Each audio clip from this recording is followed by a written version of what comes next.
we just see such good esteemed guests here.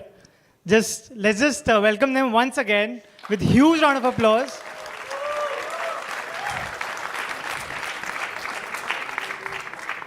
So we have heard such great speakers since morning, and of course our esteemed Prime Minister.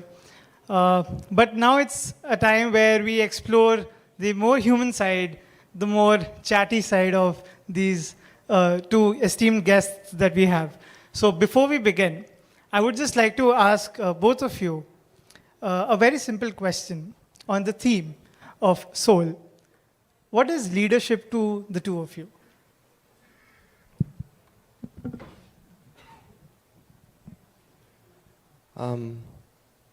Hi everyone, first of all, it's very nice being here.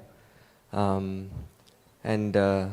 yeah, leadership for me, from a sporting perspective, I can say that, for example, I mean, chess is an individual sport, but we do have team sports like in the Olympiad. And I found leadership as, being, playing in the top board myself. It's not only about thinking about yourself, you do your best, but also you think about the others, you show the way for the other people to follow and just set a good example that others can look up. And that's what I think, like what I have learned about leadership in sports is that one. Thank you. First and foremost, I wanted to say congratulations and thank you to Hasmukh Bhai, to Sudhir Bhai, and to the entire board of SOUL for the effort that they're putting in bringing this School of Leadership together. I remember in about 2007, then Chief Minister of Gujarat, Narendra Modi ji, said that मैंने सुना है आपका finance में, business में interest है, आप वापस जाते जाते देखो मैं वहाँ पे gift city बना रहा हूँ. So I was in a hurry, as journalists always are when they're covering elections. I said, हाँ अगली बार देखनी से नहीं मेरे को वापस मत जाना, आप जाके देखना इसको. So anyway, so we went to what was supposed to be Gift City, and it was completely barren and there was nothing there, absolutely barren. And the officer who was tasked to speak to me said, यहाँ से नदी आएगी, यहाँ पे ऐसे हो. I said, नदी आएगी, कहाँ से नदी? It's like all barren, marshy land.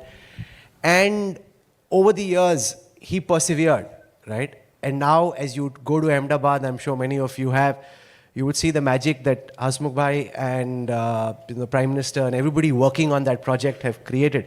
I think that at some level, to come back to your question on leadership, is a reflection of setting an objective and then finding a path to be able to get there despite the odds. For many years, and so many people are sitting here, you would have heard the snide comments, the criticism कि पागल हो गए, New York छोड़ के, बॉम्बे छोड़ के कौन आएगा, यहाँ पे तो कुछ भी नहीं है, यहाँ तो अल्कोहल भी नहीं मिलती, कोई बैंकर नहीं आके काम करेगा.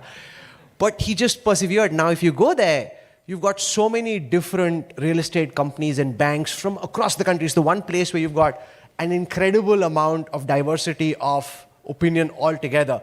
I think that is, in some ways, and since we are here at SOUL and this is going to be at the Gift City, reflective of just leadership. And as you grow in life, all of us, teams become more complex and it's just much tougher to get things done.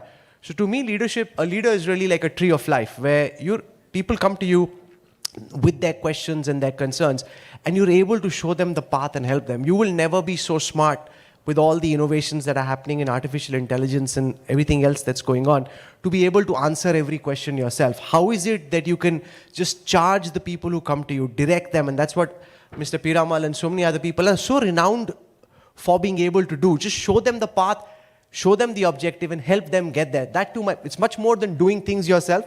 It's about helping people and facilitating things so they can go out and get it done.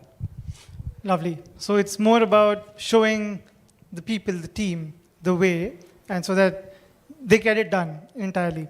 And as we talk about the leadership qualities, and we have seen so many people here, there's one very common thing with every leader, with every successful leader, is that they tend to stay calm during stressful situations, right? Because be it chess or journalism, if one move goes wrong, I mean, the entire story just ends there, right? So how do you both manage to stay calm in such situations, and does that affect your leadership?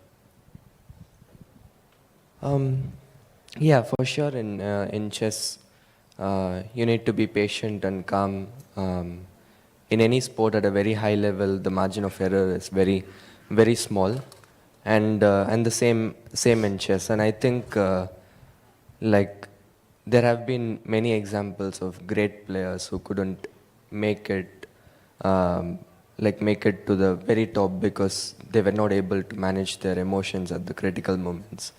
And I think for me as well, when I was younger, I used to be very emotionally unstable, and like if I lose a game, I can't focus well on the next game, and if there's a very important game, I try to I was just very impatient, and then I just thought about it, and some of my trainers recommended that I start some mindfulness practices and some meditation, stuff like that. After I did that, now I'm able to, like when my heart races in those critical moments, I'm able to be aware of that, and I'm able to calm myself down before I make a critical decision. So, yeah, it surely helps, and just being aware of what you're feeling and trying to just focus on the present moment is what has helped me. Were you also calm when you won the championship? Please say no. No, I think I was trying to be calm. Like it's hard in such a high level situation. You do get affected by all the noise and all the pressure that there is. But I think I was mostly aware of what I was feeling, and I was aware that this is normal, and I just have to focus on the game. So yeah, just that awareness was, I think, quite high in that sense. Thank you. Yes, sir. You know, I have meditation music playing in my mind all the time. This is something I learned from Sachin Tendulkar. I asked him the same question, how do you stay calm? He just zones everything else out. So you zone out all distractions as you can. For example, when the Delhi election results were about to be counted, the couple of days before that, all the netas were going crazy, right? I don't want to name anybody, but whether it was BJP or Aam Aadmi Party, since so much was at stake, they were just screaming, shouting, getting angry. They were just very excited and charged up, and basically going crazy themselves and driving everybody else crazy. And I was just constantly just telling myself, हमारे लिए कुछ change नहीं होने वाला, ये आपस में लड़ रहे हैं, ये भी जीतेंगे, उन्होंने भी गाली देनी है, वो भी जीतेंगे, उन्होंने भी गाली. So how do you just stay calm regardless of what's happening around you? So you stay focused on your objective, which is to try and go out and do the best that you can. And all the distraction around you, just try and zone out of it. It takes some time. It doesn't happen immediately. Like in cricket, they say it's about being in the zone. So as long as you're in the zone, you're having fun, you're focused on what you need to know, and everything else is just noise. You just let the noise be. You're in your bubble. You're going out and having fun. And that, to my mind, is over the years what I've learned the best way of dealing with stress. If you get agitated, ये जीत गया तो क्या होगा, वो जीत गया, आपका कुछ नहीं होगा, उन्हीं का होगा जो होगा. You just do your work and you do it as well as you can, and let them fight amongst themselves, right? Lovely. So, one is staying calm, right, during tough situations. The other thing is, so there's a very big difference between staying calm during tough situations, and the other thing would be dealing with something like a failure, right? And I'm sure all of us here, and like हमसे ज़्यादा तो आप लोग ही, you must have dealt with so many failures, and then you've come to this pinnacle, right? And you've achieved this stage. So how do you deal with those? And what are the actual practical points that we can actually list down? And if someone would want to actually note it down, that tomorrow if they're facing a failure, how do they come back stronger? Yeah, for me, failure has always been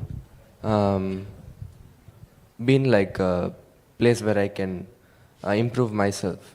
I mean, there is a famous saying in chess that, like, in general, we think, when things are not going well, that we are not doing the right things. But it doesn't always mean that. I mean, even when we are doing all the right things, sometimes the result is not in our control. So sometimes we fail. But as long as we know that we are working hard, we are being disciplined, and we are being honest with our work, the results, they come and go. So what's important is to focus on the process, and that's what I've been trying to do myself. I've had, for example, when I was trying to qualify for the candidates, I had a very rough patch, and that phase really helped me to, I I keep thinking to myself, if I didn't have that rough patch, I probably wouldn't have become the world champion. So I think in the failures they teach you lessons which nothing else can. So But yeah. how do you deal with those failures? What are those things that you do at that time? What are those, you wake up early at 6 a.m., that's all our parents tell, subah jaldi uthe to dekho, right? So what do you do? What are the actionable points?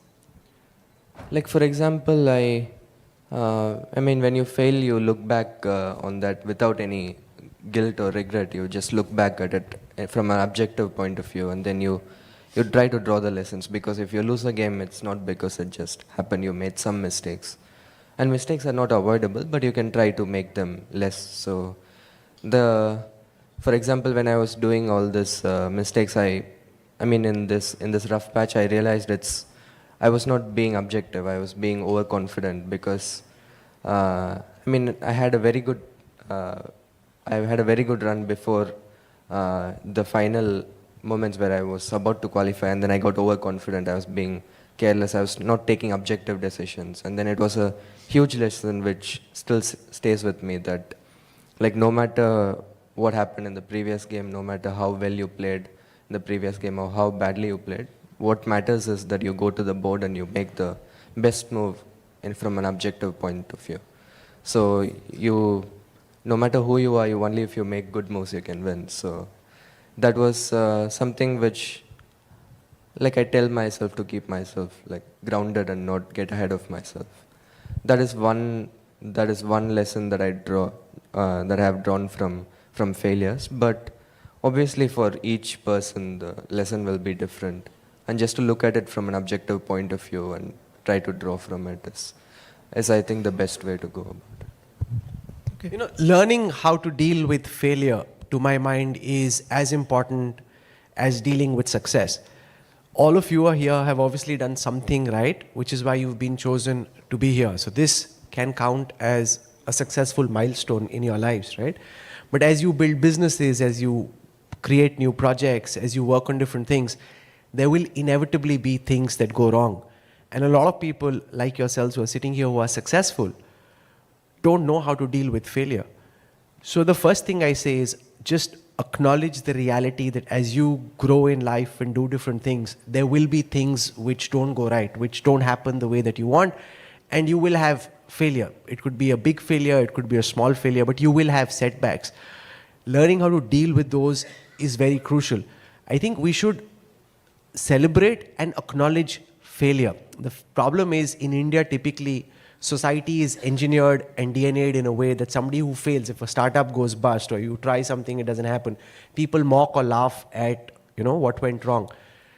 The reverse should be true. If somebody's got something wrong, they try to build a business, it didn't happen, he's actually learned more in that process, which equips him for his next inning. Something going wrong teaches you so much, teaches you as much as something going right. Because if it goes right, it could just be being at the right place at the right time. It could be a fluke. Something going wrong has taught you a very real lesson. And here I just want to cite something that, the late Arun Jaitley ji told us.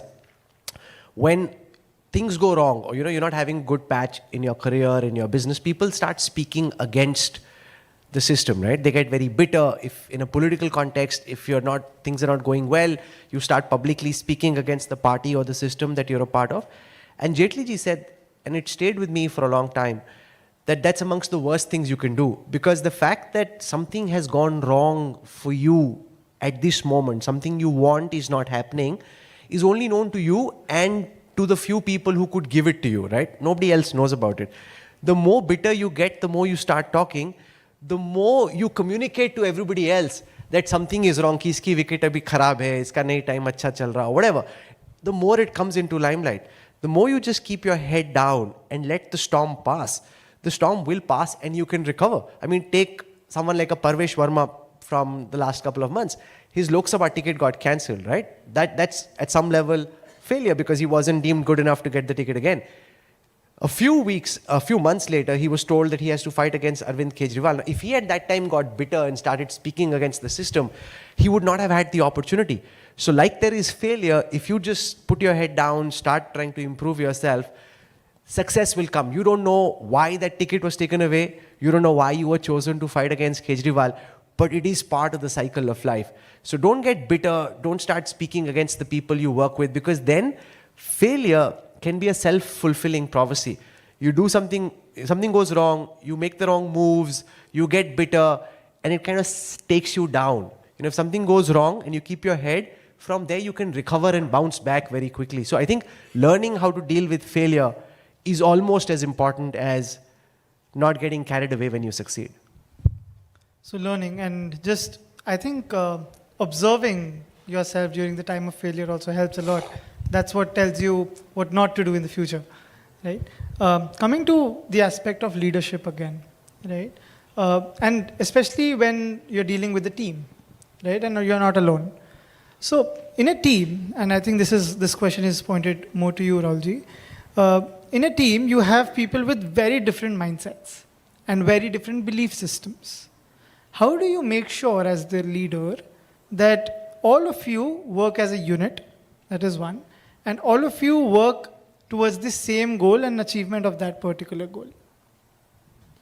I want to quote to you what, there was this big fight going on between Rohit Sharma and Virat Kohli, and there was a lot of ego and showmanship. So I asked somebody, and I won't name him, but basically I asked somebody, "Inka to jhamela chal raha hai, how do you deal with it? Like, how do you keep this under control, this showmanship?" He said something very important. He was one of the most important coaches we've had. He said that they walk into the cricket field with different objectives, right? They're coming from different worldviews. Some corporates are backing this guy, some corporates are backing this guy, one IPL franchise. So there's a lot of money and there's a lot of vanity at stake. But the most important thing is that when the cricket ball goes up in the air and it's going towards long on and you're standing below and trying to catch it, do both those cricketers want the same thing, which is that that catch should be caught and that India should win the match. So the point that I'm trying to make is, don't look for people who look like yourself or act like yourself or think like yourself or talk like yourself when you're building teams. Having diversity is very crucial. The ability to work with different kinds of people. For example, when I was on campus at the Harvard Business School, it was a very big learning experience initially, because our cohort, it's called a living group of 8 people, had people from Jordan, people from Saudi Arabia, people from Japan, people from Africa, people from Europe. And each country and each nationality has their own value system, their own style of working. Somebody can only work if he's drinking wine. Somebody wants to have a cigar. Somebody wants to stay till late. Somebody wants to start at 6 in the morning. Somebody says, nahi, raat mein khatam karo, sona hai, subah nahi utenge. Each country has a different style. Now, how do you bring all those people together and work with them? That is very crucial. So what happens is, people when they're building teams typically make the mistake of finding people like themselves. Those teams are very incestuous and inward looking. The more diversity you have in your teams, the more different perspectives you have. And as leaders, having people who challenge you, getting on board people who are smarter than you, who can push you, because it's called the hippo phenomena, right? The highest paid person's opinion. And people like to think if they are the leader, if they are the boss, then everybody else should be subordinate to them. You don't want to hire smarter people. That's the worst thing you can do. The best thing you can do, and if you look at leadership across, the best thing you can do is find people smarter than you and make them a part of your team. If you think that they will stand up because you say stand up and sit down because you say sit down, they may not. Because they're smart people, they'll have a mind of their own. The ability to work with them. For example, in our newsroom, we have Sudhir Chaudhary, right, who's as right of center as right of center can be, and we have Rajdeep, who's kind of left of center. So how do you take everyone along? Because if you want to start fighting, you can fight every day. How do you traverse a cross-section of different kinds? I gave the example of political opinion, but it's the same in business. Somebody can be very conservative, somebody can be a big risk taker. How do you take them along in terms of decision making? That is the ultimate litmus test of leadership. And I have this one instance which I saw with my own eyes, and since the PM was here and I saw the kind of commitment he had towards what he was doing, because this SOUL project is really one of his pet ideas, right? And he sat and he listened. Hasmukh Saab showed him the whole project. I saw him in New York. He was doing yoga, right? This is at 7 in the morning. This is the first International Yoga Day. And he was doing yoga so seriously. He was sweating. Now, this is basically International Yoga Day. So it's just like an exhibition, right? It's not your actual exercise which you would do in the morning when you take it seriously. And everybody around him, Richard Gere was there, others were there, and a lot of young kids in his team were there. They were all doing yoga upar se, thoda thoda, aise. The PM was doing it so seriously. He was sweating. I was standing next to him. He had sweat coming out of his shirt, his face.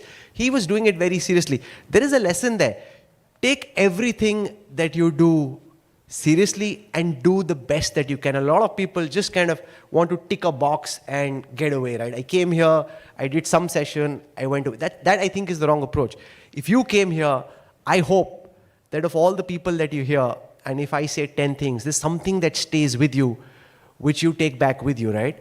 That is important. I think you saw that from the Prime Minister when he came. Look at the amount of effort he made in bringing that speech together, right? There's a lot of effort that came across. That's the effort that they make. And if, despite how busy he is, he can make that effort, I think there's a lesson for a lot of young people. Even when you take an exam, sometimes you take an exam, you say, chalo, let me just do the best I can. I don't have to ace it, right? The other approach is, I want to give this exam the best that I can. I want to give it as much. I mean, I may not get 100 marks, but I want to give it as much I can. I think that is a great lesson, that you try to do the best you can in every circumstance. Thank you so much. So now moving on towards a bit of more lighter note, let's have a small rapid fire round. Would that be okay? I can't hear you. Yes. I still can't hear you. Yes. Oh, I heard you. Okay. Thank you. So Gukesh, we'll start with you. Okay. What is that one everyday thing you are surprisingly bad at? Waking up on time. Okay. What's scarier? A tough endgame or a public speaking gig? Probably public speaking. Okay. If you could steal one skill from any chess legend or a grandmaster, who and what would it be?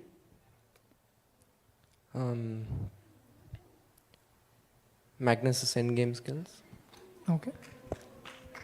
Okay, what is your go-to hype song before any big game or a tournament? Before games, I don't listen much, but in general, I like some Ed Sheeran songs. Ed Sheeran? Okay. Or Arjit Singh. Yeah, depends on my mood. Okay, this is very diverse. I mean, nice. Okay. So, chess, is it an art, science, or is it pure mind games? I think it's mostly a sport nowadays because the playing field, I mean, everyone has the same materials and the playing level is very level. So, it's mostly a sport, I would say. Okay. And finally, if not chess, or if you were not in chess, what would you have done? Which career path would you have chosen? Probably some sport. I like some racket sports, but okay, I haven't thought about it seriously at all. So. Oh, thank God. I thought you were going to say doctor or something like engineer. Both my parents are doctors, so I don't think I would have. Okay. Okay. Thank you so much. So, yes, Rahulji, coming to you. So, you ask very hard questions to a lot of people for a living, right? You keep asking them these questions, and I see them sweat sometimes on television as well. What's the one question you hope no one ever asks you? Can you sing a song or can you dance? So I was doing this interview with Kriti Sanon, right? The Bollywood star. So we had an interaction, everything's going well. And then there was this one occasion where she was going to dance.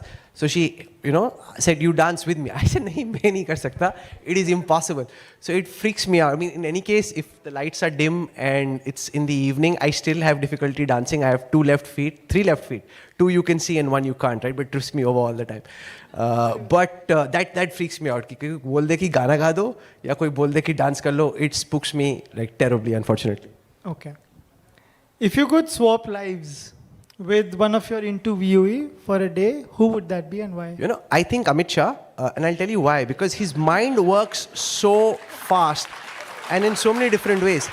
Nahi, par aapne suna hi nahi main kyun bol raha hu. So we went to Karnataka in this one constituency where the BJP was going to lose. Okay, it was clear as day to a blind person also that they were going to lose. He spent so much time and energy in that seat, and I'm thinking, ये हार रहे इतना यहाँ पे इतना tight fight है, इतना effort क्यों कर रहे हैं? I later asked him.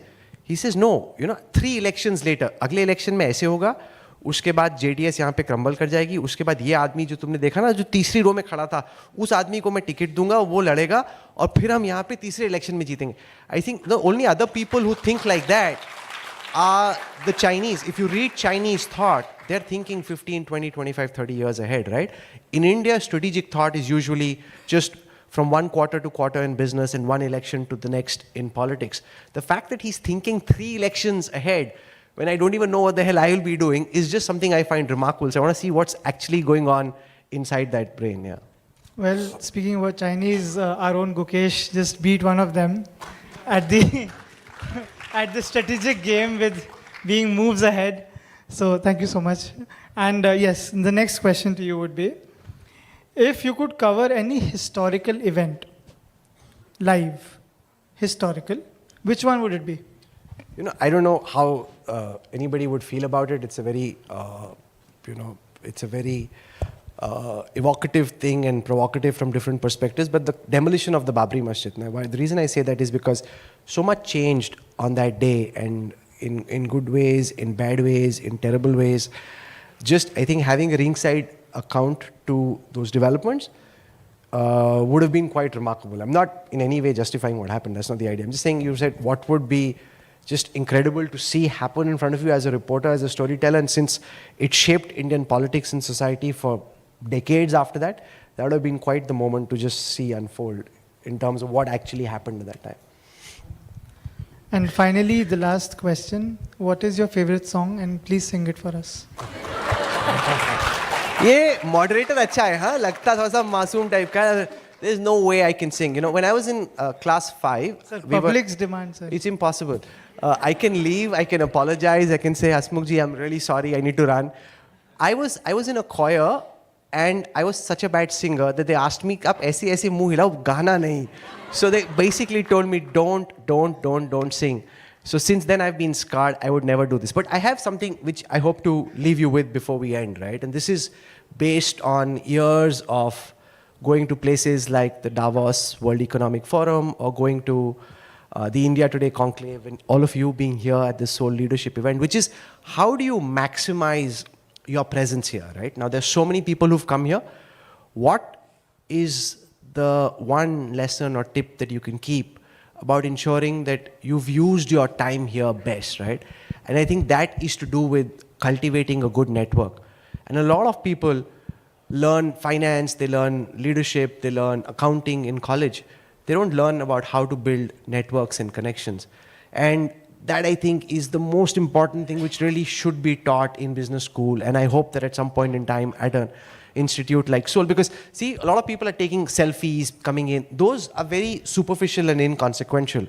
How can you build real connections with 3 kinds of people, right? People who are at your level, so all the youth delegates who are sitting here, how many people can you make lifelong connections with? One is, okay, saath mein photo khich liya, khana kha liya, khana, and then that's the end of it. How many people can build a connection with somebody sitting in this room right now, a connection which lasts them forever? If you're, for example, from Ahmedabad, you go to Kolkata, can you find somebody here who you've bonded with and connected with in a very deep way, who becomes your contact in Kolkata forever? And I think the mistake that people make there is they start thinking of networking as a way of going up the career ladder, or networking as a bad thing which lobbyists do. It's not. How do you make real, genuine connections? So one is with peers like yourself. The other is with people above you. For example, those like Sudhir Bhai and the others sitting in the front row. How can you connect with him in a way that he says, okay, when you come to Ahmedabad, come see my facility, or come have a cup of tea, or see what we're doing. Do you have the ability to build that connection? What does it take? And the only way to do that is by being genuine. If you try and be somebody you are not, it's never going to work. If you are your genuine self and you're able to connect, like some people you'll see in a superficial way getting invited to all the big parties, right? And some people don't, and the ones who don't wonder, usko kaise bulaya mujhe? That's just one way. The other is that if somebody is looking to fund or finance somebody's business, some people are being able to make it happen, and some people may have the idea but not find the funding. what is it that they're doing right and what is it that it is the power of developing a healthy network. And I think reading about that, working on that constantly is the biggest investment that you can make in yourself. Learning about finance, accountancy, etc. is all important. Learning about how to build a genuine network that can come to your aid and can help you move faster in life is a very important life skill. That all of you will see as you go in life. Some people from here will grow really fast and make a very big name for themselves, and some people may appear bright to you right now but may not grow as much. And as you evaluate why one person got ahead and the other didn't, oftentimes you'll find it's the network that they were able to build for themselves which separates those who are good and get ahead and those who are very good but don't get ahead. Because you don't win in life, you don't succeed in life because you are good. You win or you succeed in life because there are people around you who want to help you win and succeed. Till you are able to build those connections, that genuine network where you have people's goodwill and they want you to win and succeed, you won't be. So as you work on yourself in terms of financial skills or economic skills or whatever skills you're developing, work also on the softer aspect of building genuine connections and networks amongst the delegates and amongst people who are both below you and above you. Make the effort of trying to teach what you've learned to people below you. You will earn their goodwill and their respect, which will be the most invaluable thing that you can take, because you got people who are cheering for you, they've got goodwill in their heart. When you go out and do well, they want you to succeed. That doesn't seem like money, but to my mind, it's more valuable than money. So, one last question. Which is your favorite song? I am actually blind to all songs. I was a bit of a geek growing up, so I used to read a lot of books. And my father's an author. He used to write books on national defense strategy, security, nuclear architecture and stuff. So growing up, I was reading that kind of stuff. When it comes to movies, and there's some movie people are referencing, I'm blank. I have no idea because I honestly haven't seen. But they're like, but how could you not have seen this movie? I said, nahi dekhi, main kya kar, like how I. So when it's music or songs or movies, unfortunately, I'm really, really bad. The worst thing I can do is to pretend that I know because I don't. And I think if you don't know, you should say nahi aata. Har cheez ko dance bhi karna hai, gana bhi gana. Nahi aata. Jo nahi aata, bolna chahiye ki nahi aata. So thank you so much for answering these questions very honestly and teaching us a lot through this panel. And I think we've come to the end of it. And I would like to thank all the audience as well for being really, really good. Jatin, We can allow 2 questions from the audience to Gukesh, because Sir is always on the screen answering the best of the best questions. So to Gukesh, though public speaking is not a good move for him. We're putting Gukesh on a Just 2 questions, one from this side, one from here. Okay, lady, we go with you first. Yes. No, you had an opportunity in the morning, so can we pass? Hi, my name is Anshul Thakur and I am from Devbhumi, Himachal. My question is for D. Gukesh. So my question is, do you have any specific routines or habits that help you stay focused? How do you overcome moments of self-doubt or frustration? Yeah, that's a very interesting question, because routines is something that like any sports person pays a lot of attention to. I can talk about sports person, I don't know about other fields, but like I do have some routines before a game or before a tournament that I try to follow no matter how I'm playing or how I'm feeling, because when you have less things to think about, like when you do something in the morning, evening, night, you don't think about those things. You have more space in your mind to think about chess. In my case, chess. So I think routines are very important, and I just follow some basic routines before going to sleep, some relaxation activities, when I wake up, some meditation, stuff like that. And I feel even before the game, once I go and sit on the board, I follow some routines so that my mind, that is the best way I found to get into the zone. And I try to be as specific with my routines as possible. Thank you. So good afternoon sir, मेरा नाम अद्वित रंजन है और मैं बिहार से हूँ। So sir मेरा question ये है, मैंने सर आपका वीडियो देखा है कि आपने बहुत ही कम एज में ये कमिटमेंट कर दिया था कि मुझे यंगेस्ट वर्ल्ड चैंपियनशिप बनना है, और आप बन के दिखाया सर। तो वो मोटिवेशन आपने वहाँ से लेकर यहाँ तक उस मोटिवेशन को मेंटेन कैसे किया सर, ये मेरा क्वेश्चन है sir.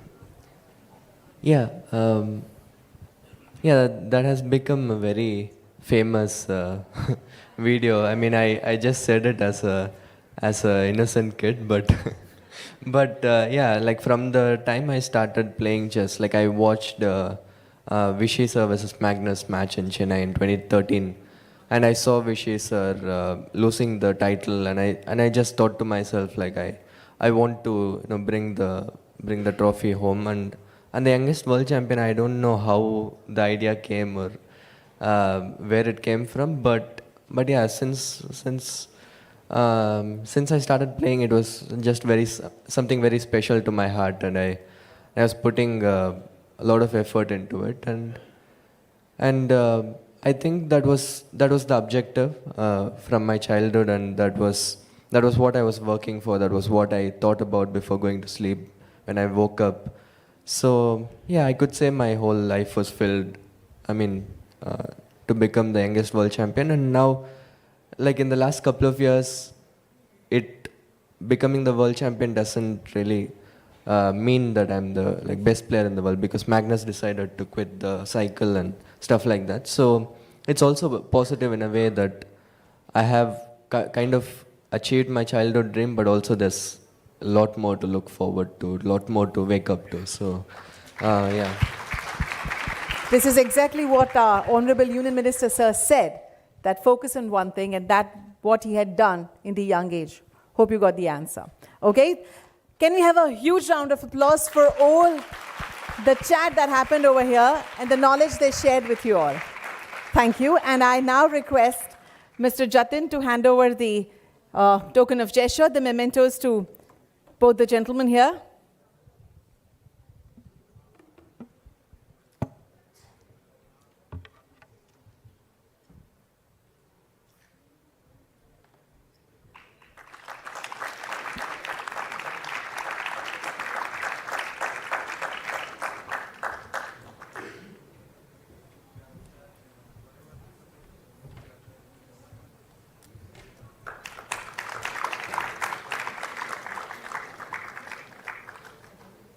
Thank you very much. Thank you so much, sir, for igniting the fire amongst the youth through your fireside chat.